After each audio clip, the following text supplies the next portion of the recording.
Hello, hello, hello. Welcome to the channel, everyone. I'm glad you're here. My name's Gavin. This is my channel. We like to cut past the fluff, the sensationalism, and true crime. We like to look at documents. We like to listen to and watch videos of interrogations and interviews and stuff like that. That's what we love to do around here. And that's what we're doing today. We are doing part one in a long series about the murder of Judge Kevin Mullins. He was shot to death on video. I don't even want to say allegedly in this one, right? He was on video, shot 8 times. And the man in this video, let me start it for you so you can actually see what's going on. It obviously doesn't show the actual bang bang, but Judge Mullins was shot 8 times, and the man right there who was doing the shooting, that is the county sheriff, a man named Mickey Stines. The judge and the sheriff were pretty darn close friends, and in fact, Sheriff Stines worked as his bailiff for like a decade. So I want to direct you guys real quick. If you haven't watched anything about this case or heard anything about this case, a great place to start is here on, let's see, on my YouTube channel, there is this video right here. It's titled, "Why Did the Sheriff Shoot the Judge?" And Elizabeth Jones from Hillbilly Crime was my guest. So that's a good place to start. Also, man, if you want some in-depth coverage of this, head on over to Hillbilly Crime. She does a terrific job. So what we're doing today, let me give you just a quick primer on the case, okay? Back over here, I probably ought to put that on some kind of a loop. Mr. Stines had a confrontation where he drew his service weapon and he shot and killed Judge Mullins. This was in September of this year. We're just a couple of months past it, September 19th of this year. Okay. Now, it was strange enough. Sheriff Stines was arrested without real incident. I mean, Elizabeth told us a little bit of what was going on there. But he was arrested without real incident, and he subsequently resigned as the sheriff. And he is in the jail, the very jail that he was kind of in charge of when he was acting as sheriff. We've got here is Sheriff Stines' mugshot. Now, that was enough to just be completely strange. But last week, maybe 2 weeks ago, News Nation reported on a different angle in this case, and it actually comes from a lawsuit. Let me bring this up. Actually, you know what? Let me bring this up over here. It comes from a federal lawsuit from a woman, two women, Sabrina Adkins and Jennifer Hill. Now, Jennifer Hill has since the filing of this lawsuit has passed away. Now the administrator of her estate is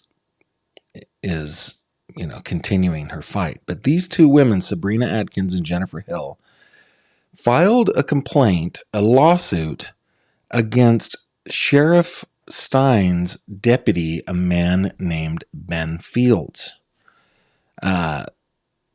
Apparently a man who never knew an iron, but whatever, okay. And they alleged, the two ladies who were former inmates of the Letcher County Jail, which is in the basement of the courthouse there, they alleged that Mr. Fields was trading them leniency with their house arrest. Specifically, he was not keeping them in an ankle monitor in exchange for sexual favors. Now, the crazy thing is that in the interviews with these plaintiffs. They brought up that it wasn't just Mr. Fields, who, by the way, has been convicted of this already, but it was higher ups in the county, and that included Judge Mullins himself. And this abuse that they are alleging, and I mean, we don't need to say allege anymore because Mr. Fields has been found guilty of it. So this abuse that they are telling the world about happened in these very chambers before cameras were put in there. Okay? That is the weird okay. Now, right before Sheriff Stines, in the couple days preceding Sheriff Stines shooting Judge Mullins, Sheriff Stines here, Judge Mullins here, Mr. Stines had been deposed. And if we look at the case, of course, he is listed as a defendant. So in this civil case, again, Mr. Fields has already been convicted in a criminal court. Now these women are suing him. Eastern Kentucky Correctional Services, which is the company that administered the ankle bracelets, apparently, or reportedly, Mickey Stines might have had some ownership in that. But so it's Fields, it's that company, and it's Mickey Stines, the Letcher County Sheriff. They are saying he knew. And when we talked with Elizabeth, did I bring a picture of her already? When we talked with Elizabeth Jones over there at Hillbilly Crime, I think I have let me bring this up real quick. Yeah. Over at Hillbilly Crime, she said that this is kind of one of those things that in that town, there's a good old boy network. And it was just kind of an open secret. People, once the news broke that this was happening, people started talking out loud. So that is where we are. Now, what are we here for today? Well, mostly thanks to Elizabeth. She got her hands through a FOIA request on 20,000 pages of investigative files. It's over 20,000. I haven't really counted. It's well over 20,000. And 6 hours of audio files. And so what we're going to do today is we are going to listen to this first recording. Okay, so once Sabrina Adkins made her complaint, made it known that she had been abused, the Attorney General's office for the Commonwealth of Kentucky came in and interviewed her. It's a long interview. So we may break this up into multiple pieces. And along the way, I'm going to be showing your comments. So if you want a comment on the screen, you want me to see anything, just put GF in your comment, and that will alert me to your comment. Okay. Now, I try not to do live streams that are too much more than an hour long. But this one's probably going to be long. At some point, we'll probably call it, and we will reconvene tomorrow. But I want to give you that one. Number 2, the recording quality, as is par for the course on most of these, police investigator recordings, is really poor. I tried to put it through some AI filters that Adobe provides us. And I think it mostly had to do with the fact that they're speaking with a Southern accent, that it was just mush. It was gobbledygook. So what I did was I bumped up the volume. I tried to de-hum it a little bit. I tried to de-noise it on the high end, but I didn't do anything else. I didn't do any echo improvement, or I didn't address any of that because I was just fearful that it was going to change how it sounded. So headphones are probably the best way to go. And we will, as we go along, again, very poor recording quality and then Southern accents. So I know some of you are from outside of the United States. It's probably going to be a little challenging for you. But as we go along, if you have questions, put them in the comments, and our awesome live chat, our moderators, they will help you out with a lot of that. Okay.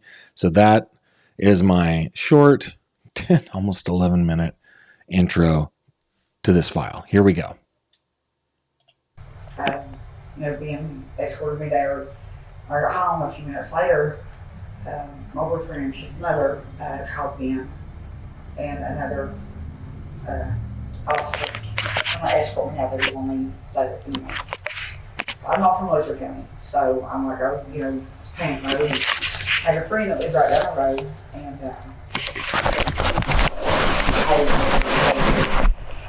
he said, yeah, he was at home. He said, yeah, that's fine. We'll say weekend, we'll try to figure out something rather than put me back in jail. And so I'm being able to couple cigarettes, dropped me off and left.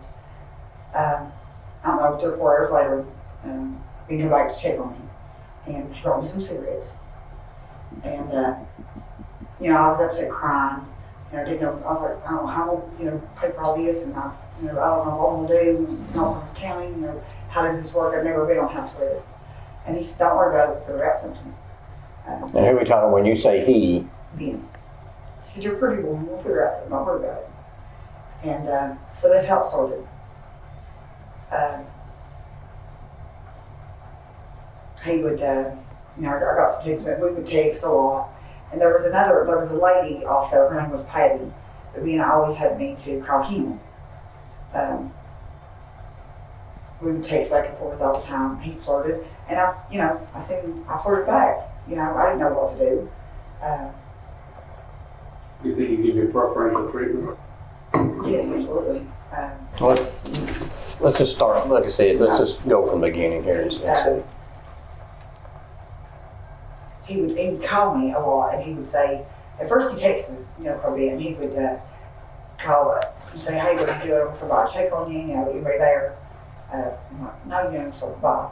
And he'd come by, he would start saying, you're so pretty, you deserve better than that guy, stuff like that. So your relationship, as far as knowing him, started because you got in trouble in Letcher County and got put on house arrest.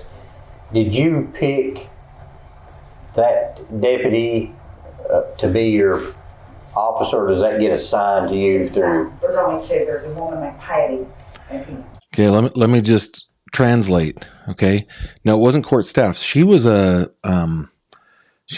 inmate in the Letcher County Jail, and the Letcher County Jail is in the basement of the courthouse. Okay, and she said that Ben started flirting with her. She started flirting back. Didn't know what to do. He would say stuff like, you deserve better than your man, the guy that she was with, that sort of stuff. So I don't think it's the staff that were abused. I think it was the inmates at Letcher County Jail.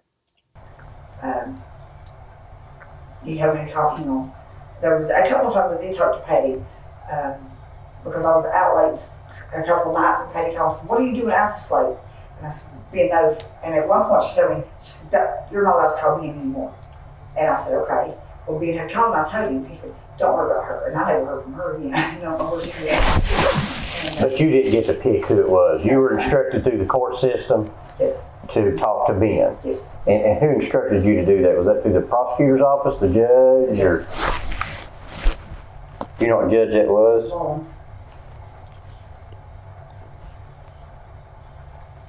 Okay, she was in jail on charges. I think they were drug-related charges, but I don't know specifically.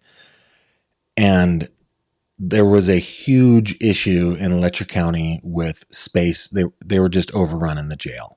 So they were letting people out on house arrest with a GPS ankle monitor.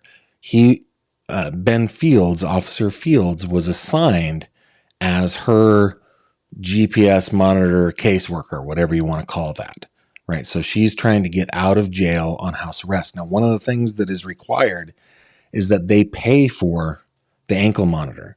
So just getting out on house arrest, if you're poor, right, the difficulty is going to be, oh, now I have to pay for this. So my choice is, well, I can be in jail and lose my job, or I can get out of jail, I can work, but then I have to pay for that. It's really kind of a catch-22 for a lot of the inmates.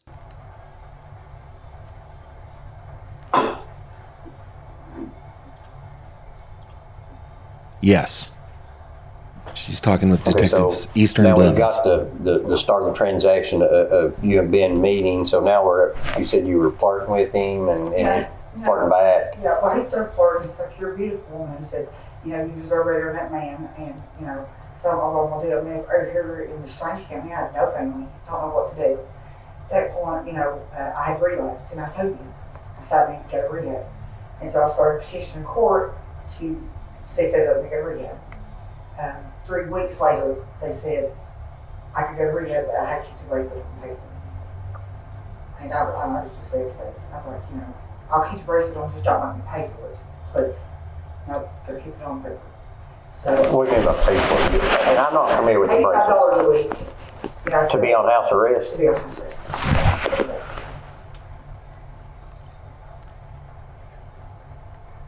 It's a little steep.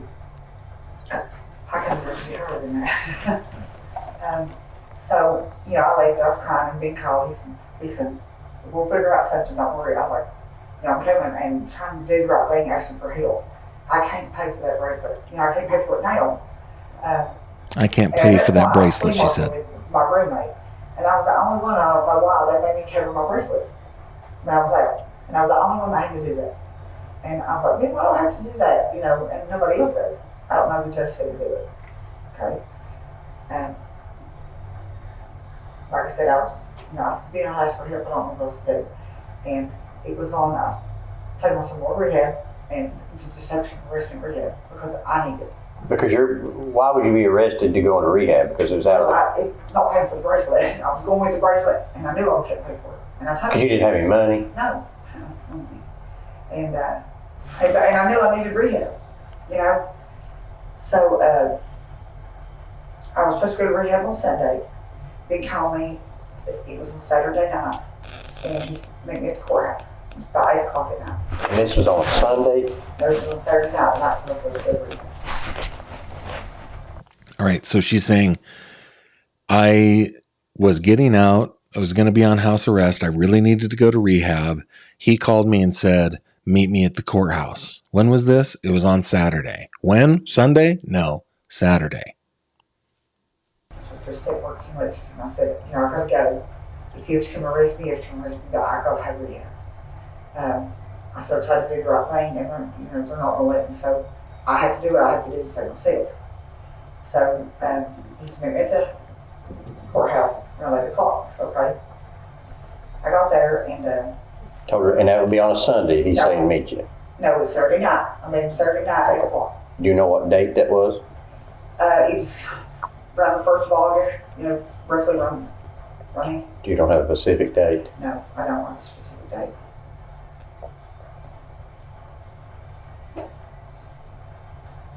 I might go to tell the rehab, they're not going to tell me. That's a good question, sipping on. I mean, I'm very overwhelmed with all that is. Sometime the 1st of August. Yeah. And this was August of last year, 2021? Yeah. And I got there and he was already there. He said, he walked in and said, come this way, this was once was the judge's chambers. And we got in there and he said, could you fit up here? Let me pause this for a second because I saw a comment that I'm very grateful that our moderator, Autumn, took down. Let's just be clear about something here, okay? We're listening to the victim of a horrible crime that this man has been convicted of. Okay, we're talking about a victim.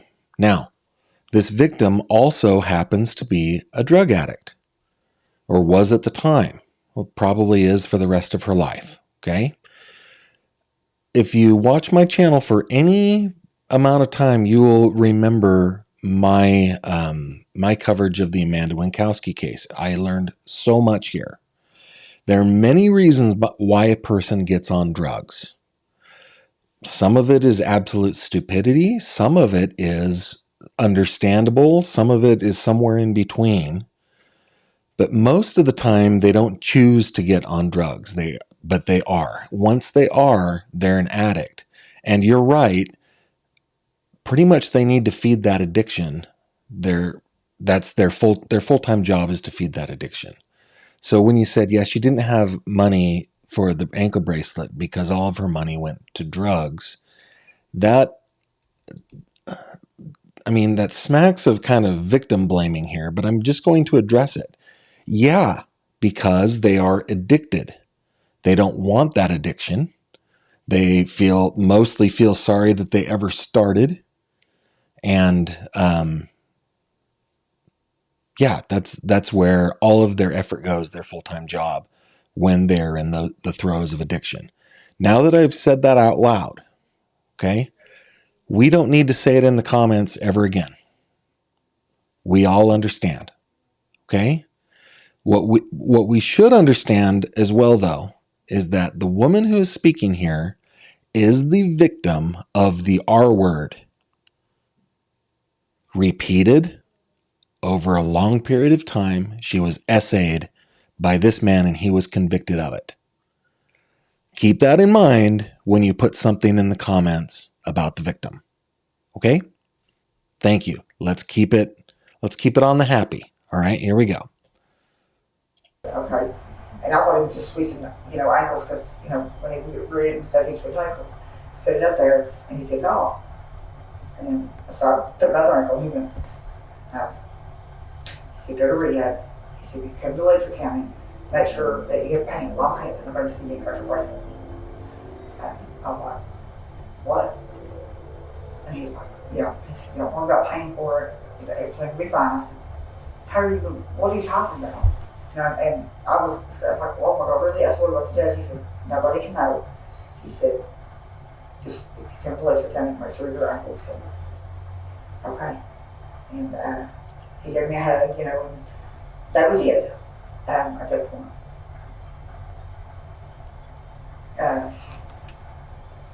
I was in shock, didn't know what to think. So I go home, I go to rehab the next day.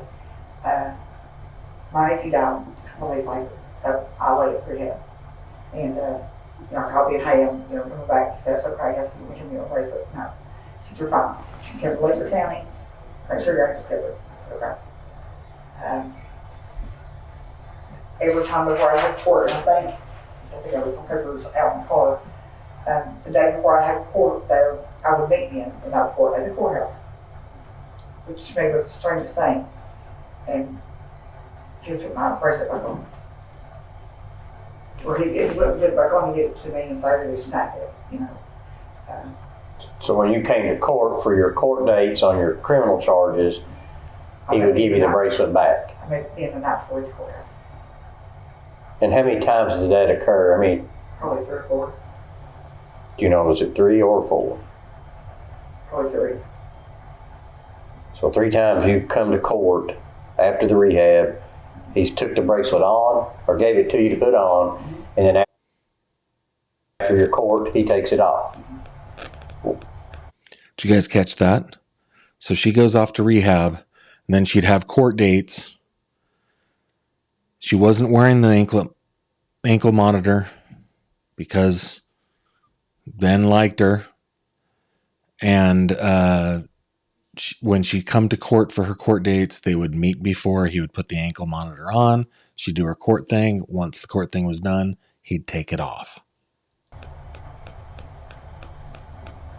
Where does he meet you on those 3 occasions to give it to you? At the courthouse, in Judge Mullins' chamber.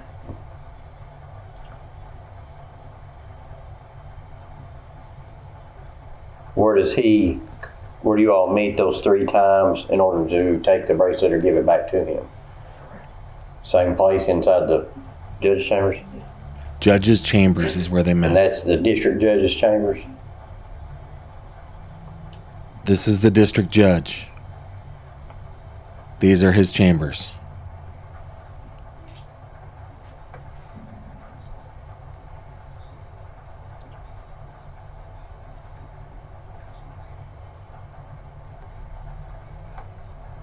Okay. You know, in the meantime, I've gotten arrested a couple times in Pike County, you know, between this. I told him I was on house arrest, and I was like, are you high? Where's your bracelet? It's like, Bean's got it. Second time I was arrested, one of the deputies in Pike County hollered and asked me where my bracelet was. And I said, I hung on the couch. And everybody thought that was normal, and I'm like, this ain't normal. And Bean was a nice guy, you know, like I thought he was saving me, helping me, and I really did.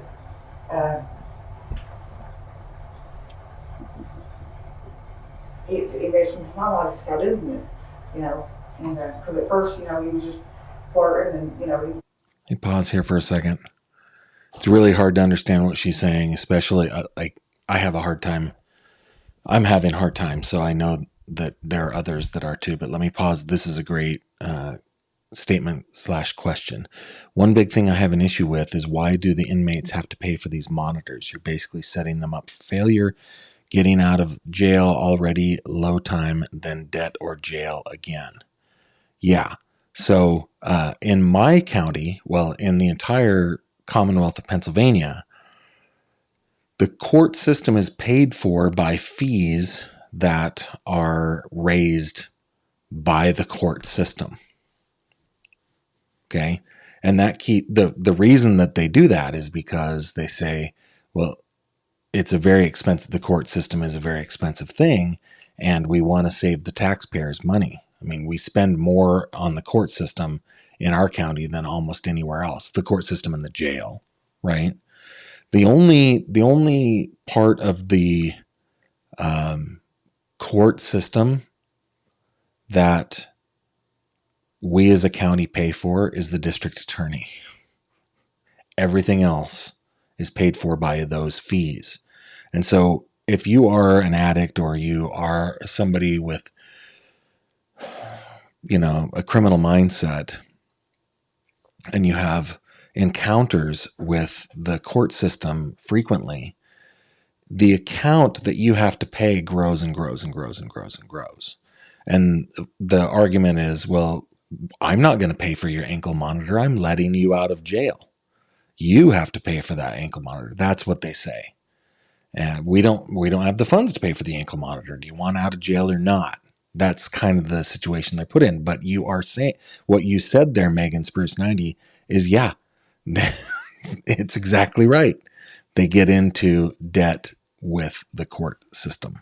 It's pretty bad. Take him over, kiss me, you know. You know, I thought this guy's my saving grace. He's really trying to help me. And then, you know, start hearing about these other big, you know, women. And I had a guy friend that was on house arrest. He's like, how do you get to do all this? And I went, well, no. You know, and Ben just left me. You know,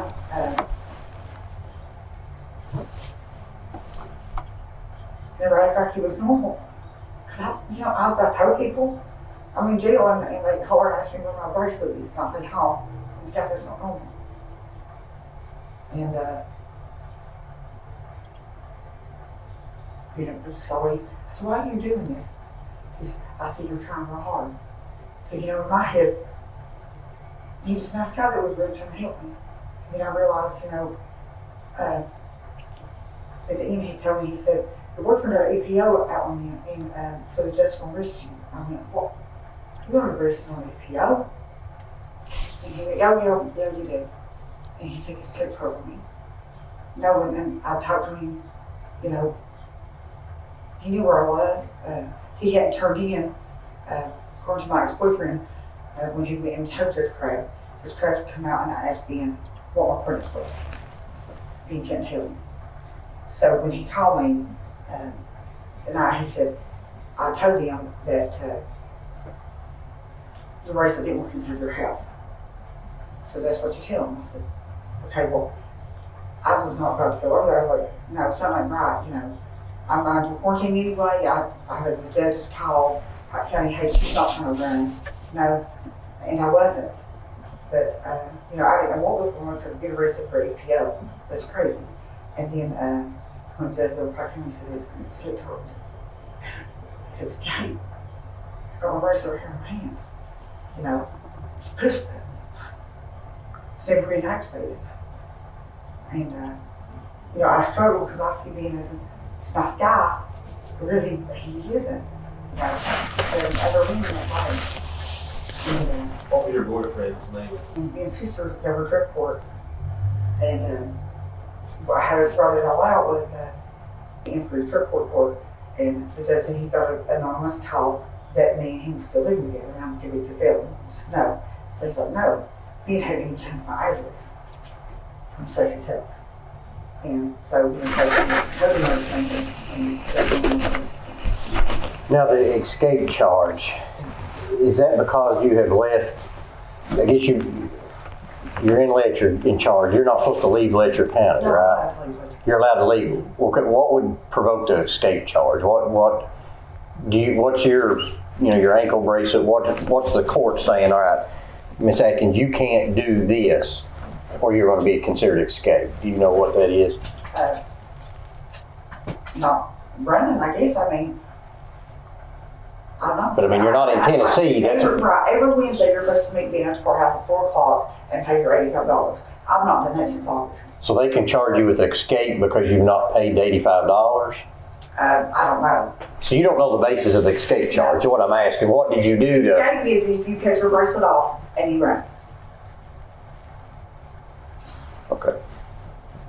So that's what, have you went to court on this escape charge yet? We went and pled not guilty. Is that what they're saying, that she cut their bracelet off? And the bracelet, I started the bracelet on the swimming cut. The field of the Let me pause here. She has her lawyer present, Ned Pillersdorf. Pillersdorf looks like this. Pillersdorf, by the way, he's a small town lawyer, but he is highly thought of. He has won all sorts of awards in the state of Kentucky. Especially, he is known for doing pro bono work for people who can't pay him. He is he's the real deal. So he is there while she is talking with the investigator. Now, this investigator is a guy named Matt Easter. Mr. Easter, I don't have a photo of him because he's a police officer. They do a very good job staying off of social media, but the question that keeps coming up about whether or not he believes her, I know that Elizabeth, when I talked to her about it, it sounded to her like he didn't believe her. However, having said that, I know many, should I say many? I know several active detectives and retired detectives, major crimes, homicide, things like that, that they sound exactly like this in their interviews because they are just absolutely chill. They are the best poker players. They do not give away what they're thinking or feeling. So far from listening to this, and I haven't listened to this whole thing yet at all, but so far in listening to this, it doesn't sound to me either way that he's taking her seriously or not. Keep in mind, though, that based on this interview, that led to an investigation that led to a guilty Ben Fields. So we have to keep that in mind. Okay, let's get back to here. the fields initiate the escape charge. Yes, he knew that my boyfriend told him the only way that to cover himself was to give him the escape. All right, so what she's saying is that Fields charged her with escape after having kind of broken their arrangement. I think that we learn a little bit more as we listen to And this. he didn't tell me that. You know, he told me it'll be like, Cover himself, what do you mean by that? if I went to jail, nobody's going to believe a drug addict. You know, if I went to Letcher County jail, if I hadn't come take the rest of me, nobody's going to believe me. And nobody believes us. Believe what? That he took the bracelet off for you? Yeah, that I would pay this $85 a week, you know, all this. So you think Ben got the escape charge on you because he took your bracelet off and wasn't charging you that. And when your boyfriend found out that it was going on, it got back to Ben. So I Ben's... told him about that, but there was some nice guy Ben was. I was like, this is true. By the way, this is in the, if you guys are following it, what she's saying is like, my boyfriend found out what was going on and he started to raise a stink about it. Anyway, this comes up in the, in the, what's it called? The lawsuit, right? In early December 2021, Jennifer's fiance called the Letcher County Sheriff's Office to complain about Deputy Fields. During this call, oh, well, this is Jennifer's fiance, but it's the same kind of thing. Anyway, I read in here earlier that, okay, then that they started to get harassed. Deputy Norris asked Jennifer's fiance what the F he thought he was doing and told him he needed to keep his effing nose out of the sheriff's department's business. Later the same day, the fiance was pulled over again by a man who refused to identify himself by name, who was driving a red Silverado pickup truck, wore a badge, and was carrying a gun. He identified himself as being from the sheriff's department. So this is all in the lawsuit that they filed, and Jennifer was treated the same way that Shannon was treated. Jennifer, by the way, Jennifer Hill, she is the late Jennifer Hill. She got the same treatment from Mr. Fields, she alleges. Well, I mean, and he was convicted of it. So, yeah. At that time, I didn't have a bracelet, so he threatened to tell on me. And I said, I don't know what to do. I said, you better give me a bracelet. So you told Ben those, and then, so that's when you're saying Ben went and got the escape charge. Okay.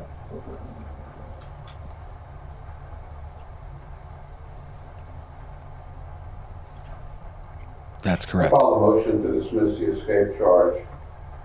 Judge Mullins recused, and I think we have a preliminary hearing in a week or two. That's what you said. I take that back. The preliminary hearing, I think, has been rolled to March.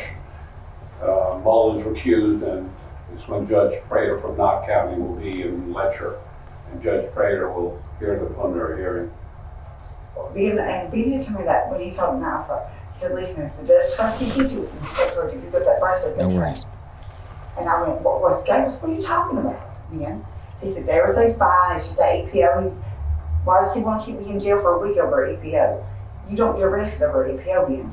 He said, yes. He said, because where I said that he's on drug court. And I was like, okay. I said, none of this makes sense. And I was real thinking. I said, don't make sense, Ben. He's like, there's going to be fine, I'll get you out next week. I said, okay. That's after you get arrested for the escape. Now they start 4 years for the escape. Like not in Pike County. I was, actually, Walmart, she picked up some money that his uncle had sent me when I hit her car. And Letcher County, when I got Letcher County, they told me I didn't have a warrant. And then talked to the city police, you have a warrant. I said, for what? And she said, escape seeker. I said, escape, right here's my bracelet. I didn't escape, there's no cuts on it, you know, it's push button, I'll show you it. It's never been activated. So okay. So we're in court those 3 times.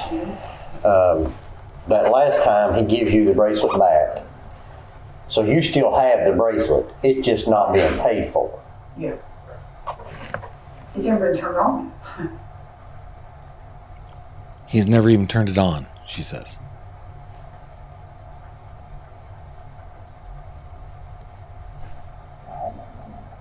He said it was like a W, just my bracelet. I don't know, it's never got power to it.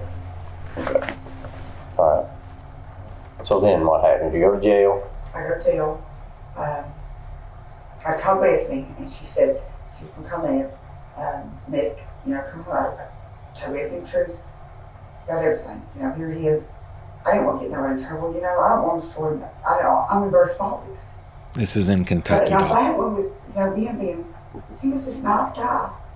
You know, most people like that are evil and bad. And you know that he was so nice, you know. And I thought he was saving me. But I was scared to death. I was like, why is he doing this? What's going to happen? And I was hearing all these rumors. Hey, you know, he's putting these girls in jail. And I was like, oh my God, you don't want to do it. And I knew my trial was in April. I didn't have much longer. Then, you know, the bench stopped going. And he didn't, well, Which means that I had to, you know what I mean? So, you said he didn't force you. What do you mean by that? I don't know, I went to meeting and we went to Judge Chambers and he grabbed me and started kissing me. And I mean, it just happened like, you know, I felt like I owed him. What just happened? This part's important, guys. And you might be upset at the detective by saying, you're telling me that he didn't force you. Tell me about that, right?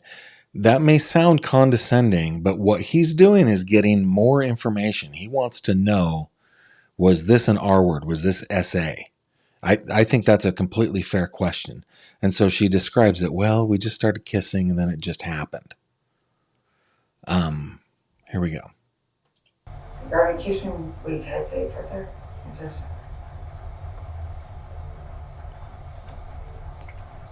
Were you forced to have sex? Was that a consensual thing between you and him, or was it forced as in physical, you know? no. I wouldn't say it was forced. I felt like, you know, something I had to do, I couldn't do it now. So I was afraid I had to put up to it. You know, that's kind of Now, on those 3 occasions, is the sex, did that take place in one of those 3 times that he was meeting you to take your bracelet on and off? How many times did that occur in those 3 times that you had sex? we had oral sex once. And sex, you know, sex once. So she's said it happened twice, oral once, and then just regular intercourse once. And I think what he's trying to establish is this forcible as in physical force, or is it coercion? Either way, it's a crime, right?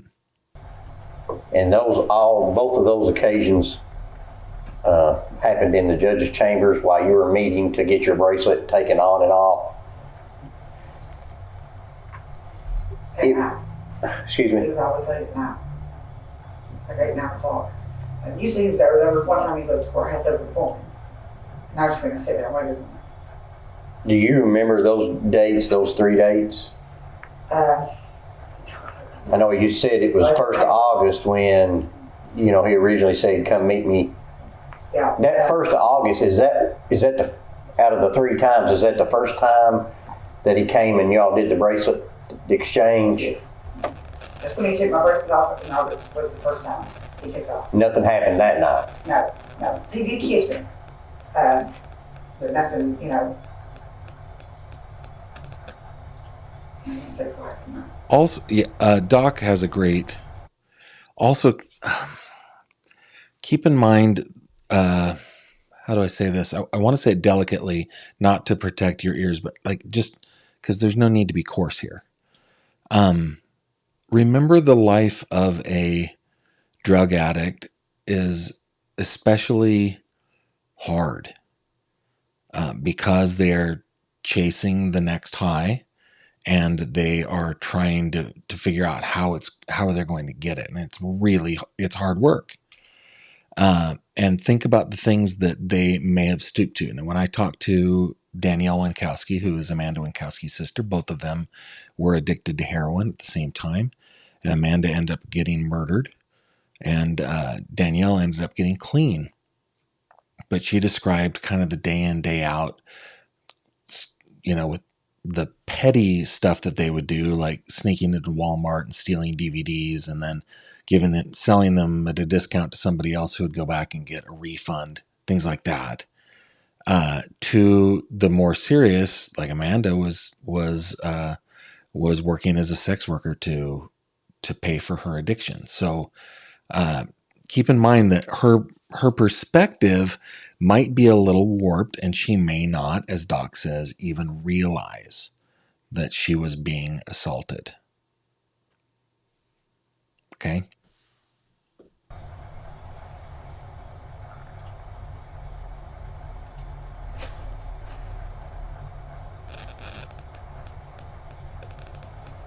But you weren't, and I understand what you're saying by you think you have to, Right. but I've got to look at some other elements. So you weren't forced, physically held down? No, I don't physically. Okay. You were free to leave at any moment? I don't know. I mean, if you'd have stopped, you could have left, is what I'm saying. He wasn't locking the door on you? No. Okay. I think that's a fair question. I really do. I know a lot of you will disagree. Because I knew what it was leading up to. And, I knew I had a boyfriend, and I was just, in my head, I didn't know what to think about all this. I was trying to do a problem, I mean. Now, you said that you felt like you had to. Explain that to me a little bit more. This is the man who took my bracelet off. I didn't have to pay for it. To me, he saved me. And if I didn't, he's going to be back in his jail. So it was, that's what I struggled with. If I didn't do this, I was throw me back in there, and I'd already heard all these rumors about the sex charges he put on other women. So, you're right. I don't know, was it right or wrong I done it? At the time, I felt like that's what I had to do. I think what she just said is that she had heard rumors that she could do this to get out of the ankle bracelet requirement. Like it was known, like the female inmates would talk about this sort of thing. So basically she's describing coercion, right? And I don't think that technically, even if it were quote unquote consensual, I think as an inmate with that power imbalance, I don't think that it's legally consensual. Even if there was no coercion, there was no force or anything like that, I still think it is SA under the law. I mean, morally it definitely is, but under the law, I think it still is SA. So you felt like you had to have sex with him? Yeah, absolutely. Was he in uniform any of these times? You met with him? And I just thought I want to see him out in uniform. He wants to fly. What's your understanding of what his role is? Is he privately employed for this monitoring service, or do you think your understanding, does it relate to his job as a deputy sheriff, or? I thought it was something to do with the sheriff's department. Okay. Because like I'd call the sheriff's department, and he worked for it, and he was available. I assumed everything was under the sheriff's department over there because, the sheriff's department does everything. So you felt he was working under the sheriff's office? Yeah. And he would call and tell me what it was like road checks and stuff. So I felt like I had to do. This man just saved me. I didn't have a driver's license. That was the number one rule. Did you consider yourself, obviously you had some emotion earlier about him. Did you feel like y'all were in some type of relationship, like boyfriend, girlfriend, or anything like that? The answer, she says no. Because you kept on saying, he saved me. Yes, but like I thought this is the man who was helping me first. And I was tickled dead. He was a good guy. He wanted to help their kids. But you didn't feel like you were starting a relationship. I was in a relationship, and he knew that. My dog. I just thought, hey, there are some good people in this world, is what I thought. And, I struggled with that. And why is he doing this? I mean, that is, I think, the perfect illustration of the kind of decision making that a person having lived a life of drug addiction, knowing what it takes to get that next high, she was considering him a good person. He was helping me out. All he was asking for was that I perform sexual acts on him, right? That he was a good guy. That's the way she saw it. Probably, I would imagine that there were other people in her life that treated her the same way, or she knew of other women who had men treat them that same way. And I think that's a really good illustration of just the desperation, just going, no, this is what goes along with it. If I want my next hit, I have to be willing to do something for it, which is tragic. It sent me in the deep. First, I didn't know what to think, and and people would say, "Are you normal?" I'm like, "Is that normal?"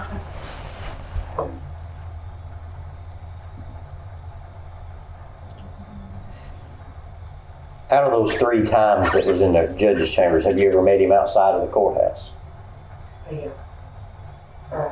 When once he at the B store, he called me and he said, "Hey, I want to talk to you."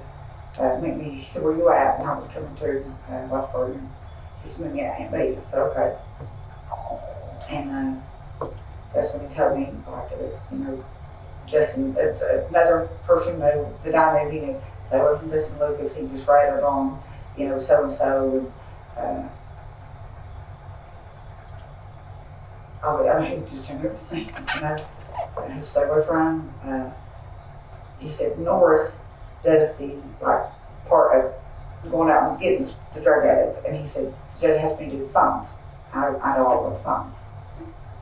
And I was like, "What do you mean?" He said, "We all know man come up." He said, "Just stay away from Justin."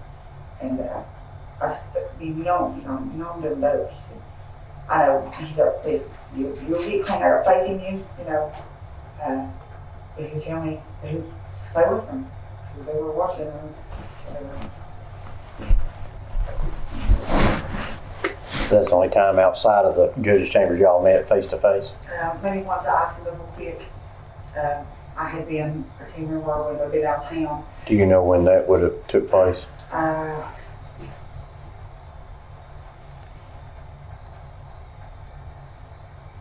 don't know, I'm so nervous, and this is all just like, it's button, She did, Patty. it wasn't long ago at all. It's one of the last times I met him. This is the guy she's talking about. I'm trying to think. They had just done a bust up there. I can't think of the date, I'm not gonna lie. I'm sorry? And I was coming home, he's waiting on me, we got ice, and he said, I agree with this, "You Lauren. want to talk to me?" He hadn't seen me in a while. So you can talk. He said, "You got any money?" I said, "I really don't." And so he gave me $100. And he's man, he's like, "Be careful. Norris is at here and there, there's a road checkup here for a while." And I was like, "Okay."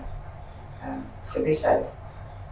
Because the number 1 rule was I was not allowed to drive because I didn't have a license.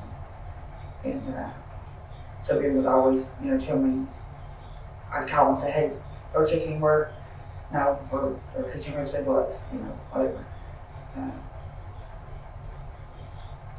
So at the double quick, he gave you $100 and told you to be careful, and they were getting ready to have a road check. Yeah, got good times.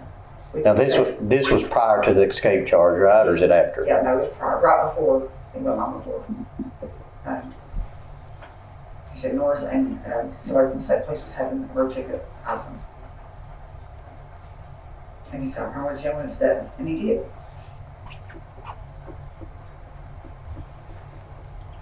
So that was the last time you've had. This comment, by the way, Ben Fields, this guy, his wife worked at the women's side of the jail. So when these women made these allegations, and then crazy enough, Ben Fields busts them and puts them back in jail, guess what happens to him? His wife is there.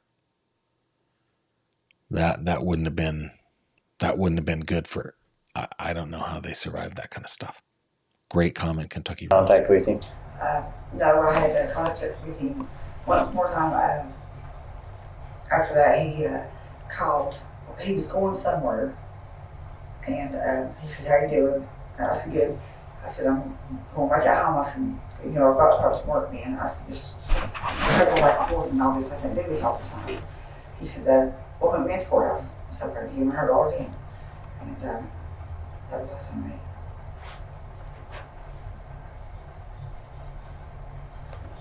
Give me about $300 total. I said, "But you don't have to do this." I said, "No, I'm not going to pay back. Don't want that."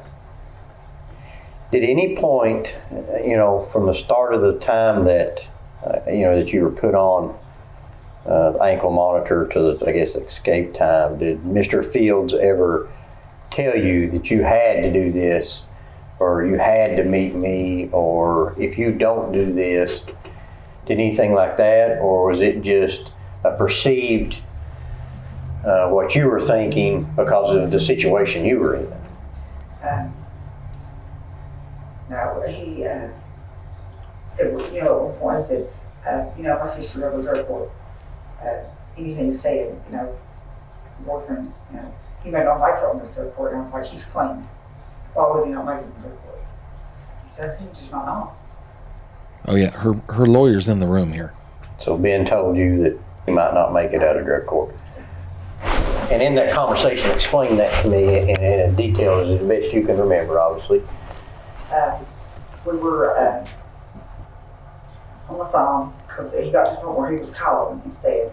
And he said, "Hey, what are you doing?" I said, "One." And I said, "Hear him," because Ben was like I thought he was a good guy. Yeah, he did. Friend. And I talked to him about everything. And I said, "He's fine." I said, "Ben, I don't know what to do. He's in this drug court, now I'm going to get the felon. His parents hate me." And, I was just talking to him like he was my best friend in this world. And he was like, I said, "Start telling you." And I said, "I don't want to get you in trouble." I said, "I love him." He's like, "Listen," he said, "don't worry about me." He said, do what I said." He said, "Do as you're doing. Everything will be fine." He said, "But things can happen that he will get you out of court." And I went, "Wow." I said, "Ben, listen, he's just running his mouth, please. He's mad and angry, and I'm just bitching about him." He said, "Well," he said, "He might not make it on drug court." I said, "He's already graduated once. How would he not make it?"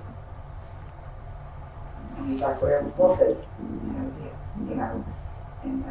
And I think it really is because he thought, he was mistreated me or whatever. And I was like, "No, he's a good guy, so two kids versus, please don't, And, I was struggling, what do I do? Do you think Ben was taken up by, and the way you're explaining this to me, I take it as, was Ben trying to take up for you because he thought being mean to you? Yeah. Is that why he was saying he'll get kicked off of drug court if he's not good to you, or? Yeah. Yeah. And if he told him, of course, or, whatever.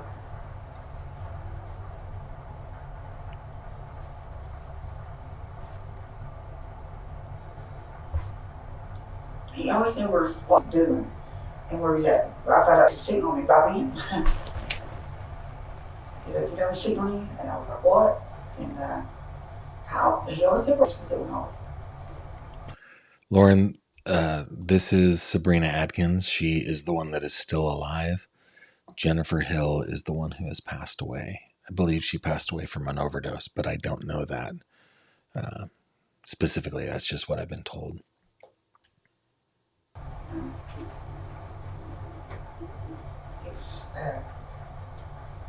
I'm still struggling with it. There was this nice time he looked nice. I actually didn't think he cared about people. That's the worst kind. To me, it seems like you had an emotional relationship with him. I mean, obviously you had emotion towards him. Not like that, like it was friendship. Like I thought, there's not a lot of people care or believe in drug addicts, and Ben seems to care and believe in them. I mean, not just me. So he pushed you to try to do the right thing and help you. And yeah, I want to go to rehab. He took my bracelet off for me to go to rehab. So to me, that was a person who cared. Not realizing that, and me telling him I was doing meth, and when I did go back to rehab. I mean, that is the sad thing, is that she thinks that I don't think that she thinks she was assaulted here. That's what it seems like to me. Hey, captions aren't going to help because the captions can't really understand it either. It's such a poor recording Plus, we've got a very thick Kentucky accent. So we're just doing the best we can here. And oftentimes I kind of learn what she just said based on the question that Detective Matt Easter asks. It's the best we got. Sorry. So I was okay with that. So I was getting in a deeper depression. What? This ain't real. You know, I have to get high just for me to believe this is going on. You know, who does this?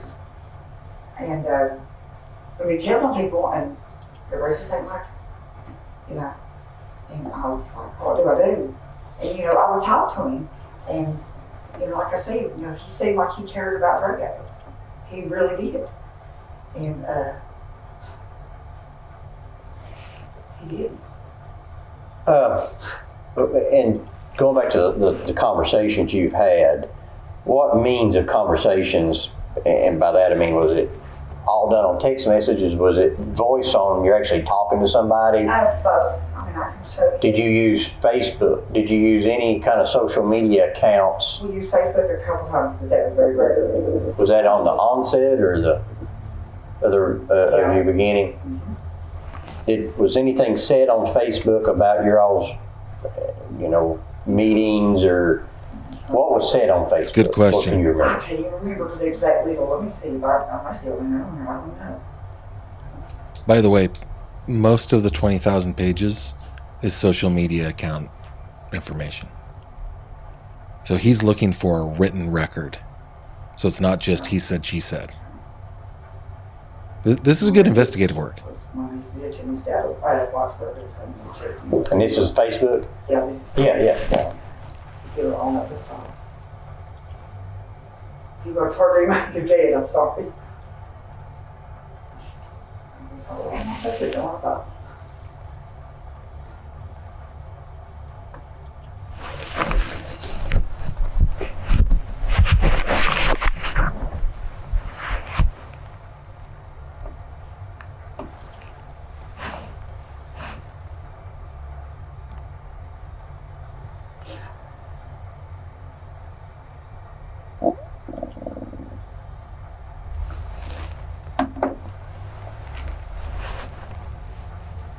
While you're looking on Facebook, did you use any other social media account? No, and I'm not a social media guy, so I'm no Snapchats, no. So any communication, you're saying there was a couple of messages, and that was on Text messages, and apparently was quite a few on Messenger. I didn't realize that we talked on Messenger. So you had several conversations on Messenger. I'm still going over this one. I agree with you, Becca. Can I read through those?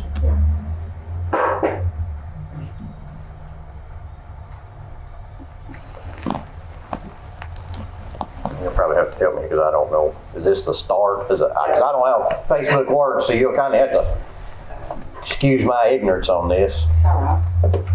That's the very start. And then Okay, now which is your conversation? Which is I think what's happening here is I think he has the recorder in his pocket. I think that's what is happening here. And I agree. There are really good microphones out there that could make this way better for everybody, including juries that have to listen to this later on. It's really bad. this is his words. Yeah, that's him. That's your words. Okay. And this is all that you have. This is on Messenger, yes. on Messenger. Okay.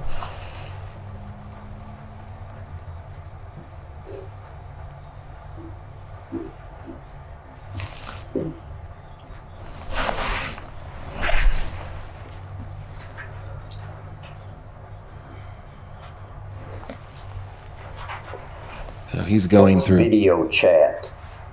On Messenger, you can do video. You can hit the video and it goes like FaceTime. He's going through the Facebook chats. So it's FaceTime. Well, it's not FaceTime, it's Messenger, but it's same thing. Same thing. Yeah, it's just a video. Now, is that recorded? Like if I hit that, can I see what the conversation? I don't think, not to my knowledge, no. What were those chats? Just talking?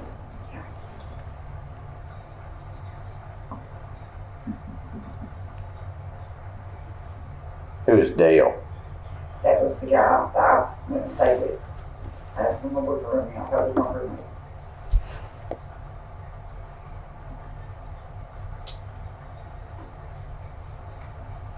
Says video missed call. Is that you calling him and he didn't answer? Is that you calling Witches?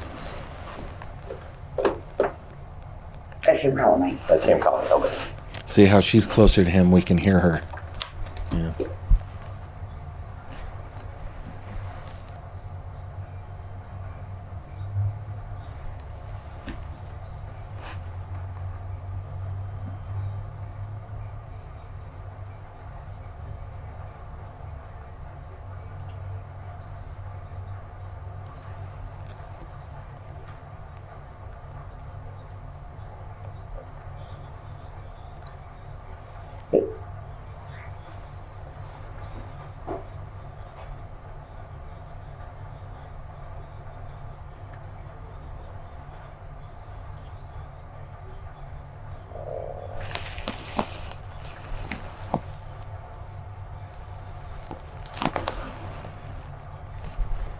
Be patient with me while I go through this. Like I said, we want to be as thorough as we can on everything. Absolutely. So he's checking the written record, which is pretty great while he does that. Karen, this is hilarious. You don't have any water or anything here? This is not our office. Well, it's our office, but we don't work out of this office, so I don't know where anything's at. Other than the building, that's about as far as I've made it. So I'm not from this area, so I had to ship in. Right. So we'll try to, Shane, if you, while I'm reading this, if you want to try to. I'm sorry. No, don't be sorry. We're out of pocket just as much as you are here. There may be the office pop machine in there for all I know. I don't know anything. I apologize. No, you're fine. You would think Ned would have brought you something with you. Yeah. However, I make no warranties expressed or implied as to the quality of water. It's connected to city water, but there is a water fountain there. Nervous and, Don't be nervous. We need to ask her about the uncle. Mary, Yeah. this is a great question. Let me go. This is a great question. Do you know how many women this happened to?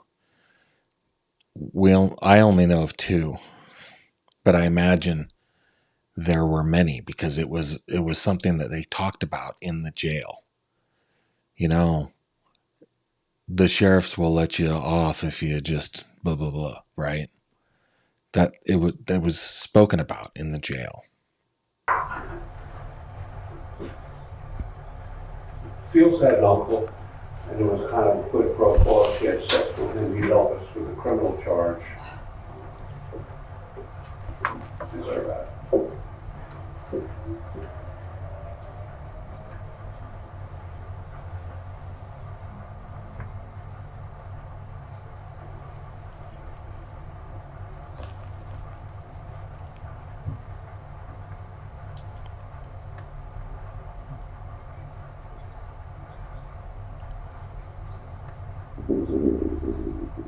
That does sound like his tummy rumbling, right? I'm going to try to skip ahead just a little bit.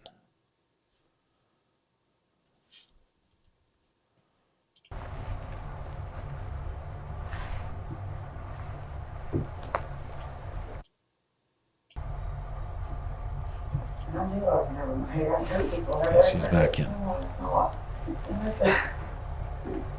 Nobody will believe it or that. We're going to go Well, that's not necessarily the truth, because you're a drug addict doesn't necessarily make stuff not happen to you. Thank you. deal. Thank you. Just because you're a drug addict doesn't mean that things don't happen to you. Thank you. In fact, guys, people who engage in what police call high-risk behavior, that's what they call it.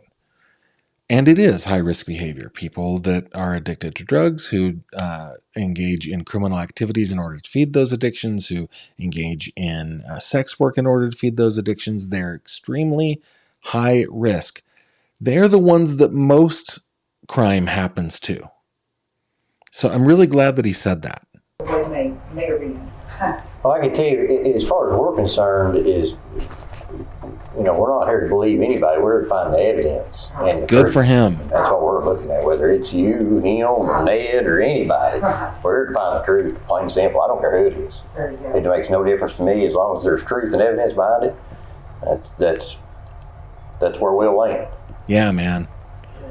Again, he's like, I'm not here on anybody's side except the truth. I need truth and evidence. And if I can find truth and evidence, that's what we will go with. It's great. I know that Elizabeth was kind of down on this guy, and I know a lot of you in the comments had been down on this guy, but I'm telling you, this is a good investigator. I like him. It's not right for the trail women. No, that's not right.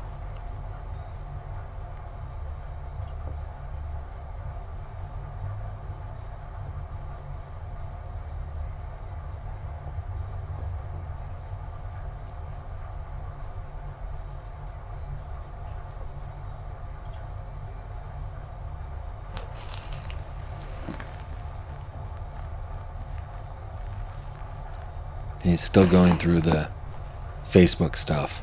So apparently there's a lot in there, right? And I'll show you guys this while he's doing that. Let me just bring this up real quick. Give me a second.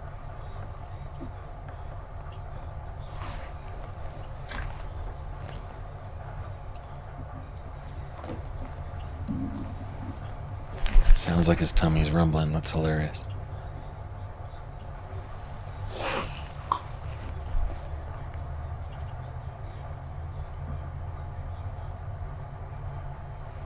So while he's looking Has he ever at that, directed you to delete any text messages or any communication that you all had together? Do you recall? Not that I have a problem, not at all. A lot of mine is just because of, you know, my boyfriend. Sure. I was trained to, first or anything like this, I've done anything like this, you know. Well, that's why I ask sometimes people if they are engaging in activity that they're concerned about a potential later outcome or trouble, they direct the other person, such as yourself, to delete that. I'm just curious. look at all this, guys. You've never been asked to or told to delete anything that you all converse about? I can't remember. So most of it, if you deleted something, it was primarily to keep it from your boyfriend. Well, yeah, and, you know, I didn't want people, you know, It's just a lot. I didn't want to get him in trouble with all these people, you know. And he would say that. How old a guy is he? You know? I mean, he was younger, but he was a real big guy. Yeah.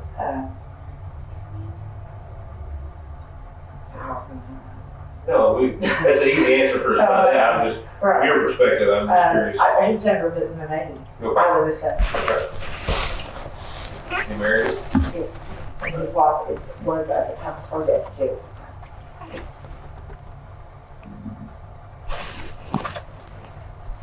You never know how we speak right now. And I didn't mean that in a bad way. No, You know what I mean? You know, I thought that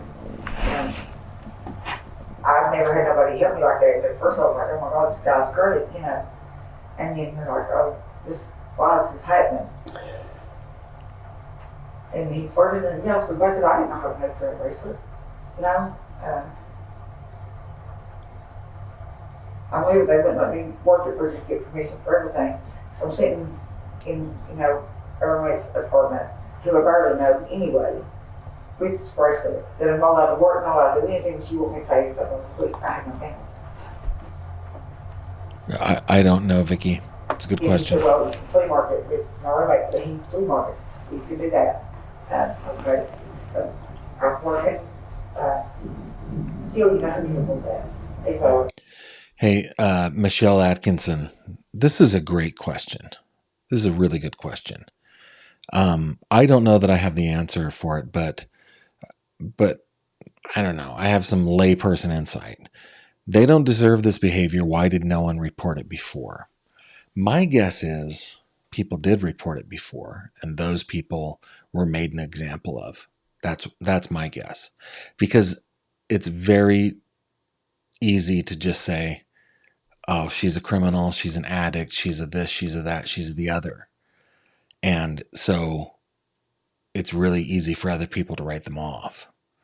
So it actually takes an incredible amount of courage to come forward and say, this is what happened to me.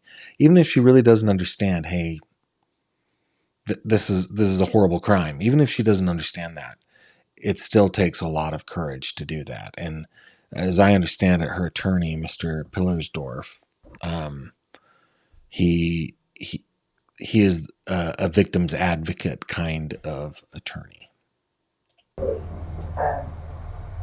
First day I went out and worked, apparently, somebody saw me and went back to their practice. I was working, and that's when I was told I had to buy a cover for my bracelet. And I went, okay, well, he was just cursing, he wants your stuff. Okay, so, when we be on Wednesdays in there, I was like, no, I'm going to I swear. I see people out working, they don't see no bracelet, why is it different? And he was like, I don't know, he just said you did what. I said, okay, so I just got you a question.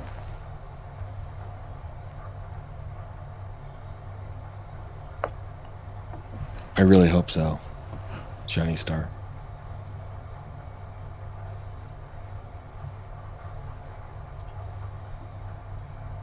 My boyfriend's parents, they're rich and they don't like me. And I'm like, how is this going on, man? What do I do? I don't think we do, Chloe's mom. I wasn't in jail at the time. 2 days ago, a girl like this, I died. Traumatizing experience. Well, I haven't heard, No, not really, kind of, madam. They said she'd been sitting there, so she was in there and they hollered all the time. Or, she said, something wrong, something wrong.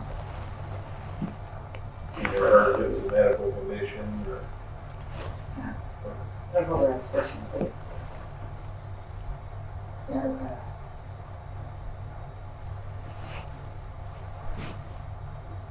like I said, I've done 19 months in Pike County. I can do my own time. I just kind of tell, and all that stuff that goes in with you, all these people, living with everybody in their life. You either let them make it out alive or not be dead.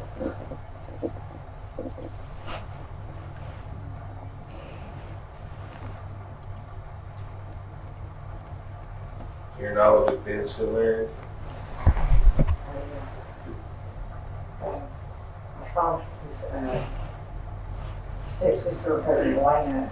She was at Pike County jail today at court, and she said that she thanked me actually, and said that AJ had left me. His uncle called me the day I got out, and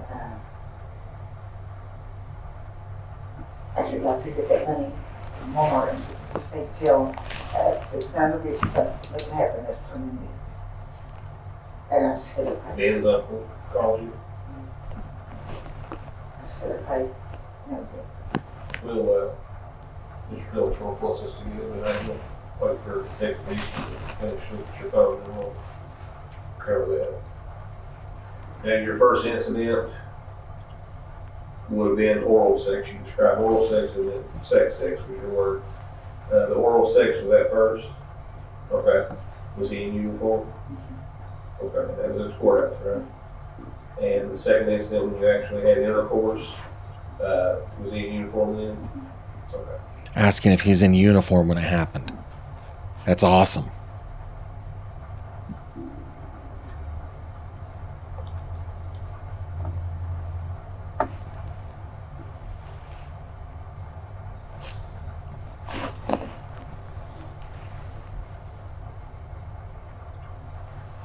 Six months, Vicky. 6 months plus probation. 6 months. And he was in the same jail that his wife worked at. So they got to see each other on the daily. crazy.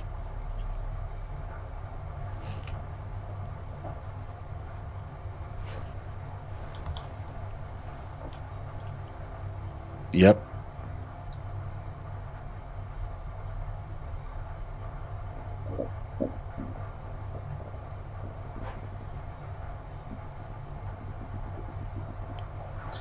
Now, there's a conversation here.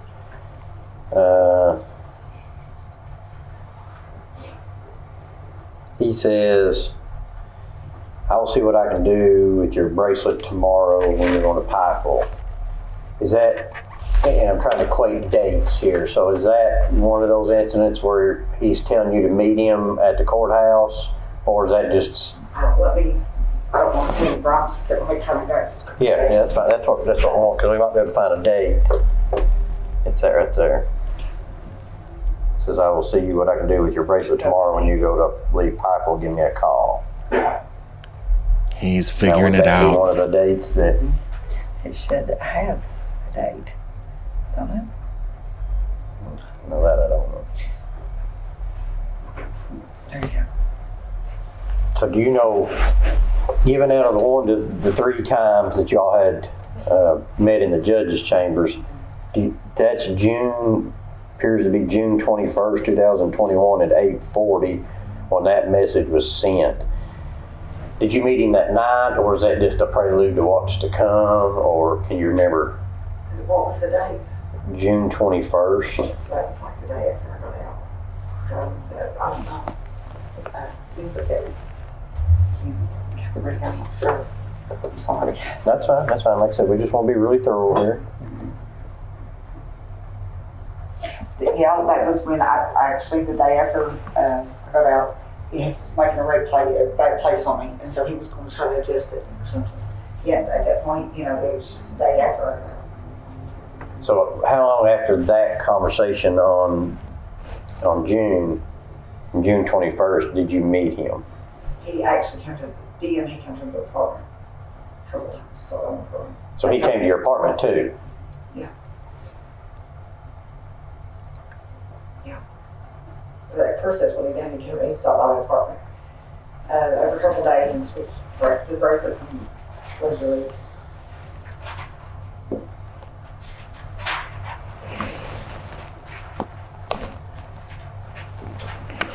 That's from Heidi's to the top. I wouldn't know I've been anywhere. Where's Patty work at? I have no idea. She isn't also employed at the sheriff's office, so is she? I don't know. Okay. I never could actually. Let's call that for today, okay, guys? We've got a lot to go through. Hey, if anybody, I know this is really hard to understand, and a lot of it I understand because of the detective's comments after the fact. But if we want to get a crew together that could listen closely and transcribe, because the AI can't transcribe it, that doesn't understand it. But if we want to get a crew together to transcribe, maybe the best place that we could do that would be on the Fish Tank. So the Fish Tank is a group that we have over on Facebook. We have about 3,100 members. Jamie is our intrepid administrator over there. Why don't you come on over there and just comment that you wouldn't mind being on that crew? We can get a chat together and we can start working on it kind of as a crowd. We can crowd transcribe this. And I think that might be the best way for us to be able to understand what's going on. So please join us over on the Fish Tank on Facebook. If you're not on Facebook and you, let's see, I want to do it in one place. So let's do it over there on the Fish Tank, and I can ask Jamie to create a group chat that we can all be in, and I can upload the audio so that you guys can have a listen and we can transcribe. Okay, but I'm going to be back tomorrow to talk about to continue out this recording. We'll be back tomorrow at 7:30 p.m. Eastern. Keep in mind, guys, the website is always a great place to go for Well, for a lot of things, headlines, for my blog posts, for my case files. If you want to support me over on Patreon, you get unfettered access to all my case files. All you have to do to look at the case files is go to cases and choose your case. Like we've been talking about Maddie a lot lately. Here's the Maddie Soto case file. Man, there's so much work that needs to be done on it. I really feel like I need a staff. I don't have a staff. Just me. But and then the other thing, if you click on Crime Cod, that will take you over to the website. You can sign up for the newsletter here, and I just send out a newsletter every once in a while. It's not daily, it's not even weekly. It's just every once in a while when I feel like I've got something important enough to send out in the newsletter, I do that. We've got about 1,300 people that are subscribed to that. It's easy, it's free. I don't sell the list, and you can unsubscribe anytime. It's really easy. So please think about that. And then if you like this kind of content, please feel free to subscribe here on the channel. There are other ways to support me too. You can go over to gavinfish.com and see those ways. There's a little tab up at the top that says support me right there. So and some of you have been asking about a PO box. I am thinking about getting a PO box for things like, if you have cases that you want me to look at, you have documents, you have things that you want to send me. I'm thinking about that. Also, I will be reactivating the Buy Our Mods a Coffee link. That will be happening pretty soon. So I just need a little time to breathe. And with the Christmas season upon us, the weekends are extremely busy. Just to remind you guys, it's December 16th. I'm going to be on vacation with my family starting on about the 23rd. So from the 23rd all the way to the end of the year, we won't be doing live streams, but I will be picking it back up on probably the 2nd of January. I haven't looked at the calendar. January 2nd is a Thursday. Yeah, probably on the 2nd is when we will reconvene. So please do subscribe so you know when I go live. It's typically every night, 7:30 p.m. Eastern here on YouTube. Follow me on all the stuff. All right. Thanks for being here. We will check in tomorrow, 7:30 p.m. Eastern. We'll finish out this recording. Thank you for being here, and I will see you then. Take care. Thank you very much for watching this video. If you liked what you saw, please consider subscribing. And if you have any questions or comments, please leave them below.